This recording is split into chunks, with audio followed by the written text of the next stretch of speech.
Monsieur le Président, chers collègues, nous devons aborder la création de l'Institut français de civilisation musulmane avec le recul nécessaire pour dépassionner les débats, tant le projet proposé présente un intérêt évident pour notre métropole.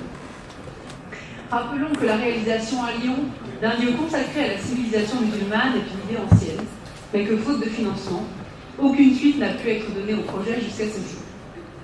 Pourtant, l'Institut français de civilisation musulmane porte un programme ambitieux. Il s'agit de mieux faire connaître les cultures de l'islam, telles qu'elles s'expriment de manière diverse, à travers le monde, dans un espace de rencontres et d'échanges pluridisciplinaires et interculturels, ouvert à tous les publics. En cette période troublée, marquée par la tentation du repli communautaire, il est important d'offrir à nos concitoyens, croyants ou non, un lieu permettant l'accès à une approche culturelle de l'islam et non pas seulement cultuelle.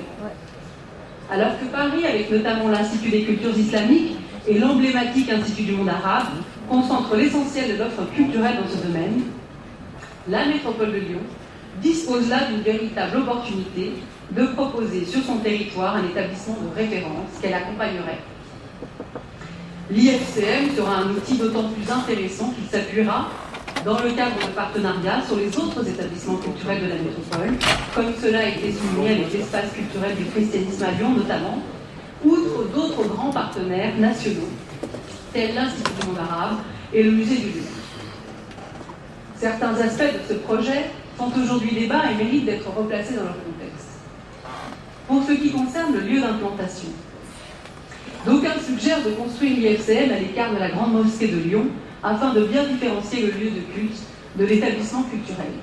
Cela étant, il faut bien admettre que les terrains disponibles sont plutôt rares et que personne ne se précipite pour en proposer.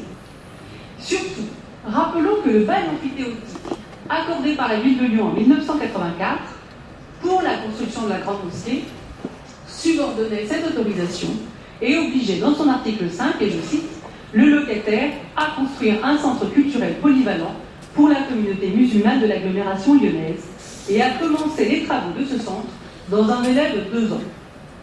C'est bien avec 30 ans de retard ce qui est proposé aujourd'hui. Sur la question du financement, ce point semble désormais clarifié et encadré, et le projet n'aurait bien évidemment besoin d'aucun financement extérieur si la région et le conseil départemental avaient maintenu leur engagement. En tout état de cause, le financement par les États tiers ne doit plus constituer un prétexte. N'oublions pas que la construction de l'Institut du monde arabe à Paris a été financée par la France et 22 pays, dont l'Algérie et l'Arabie saoudite.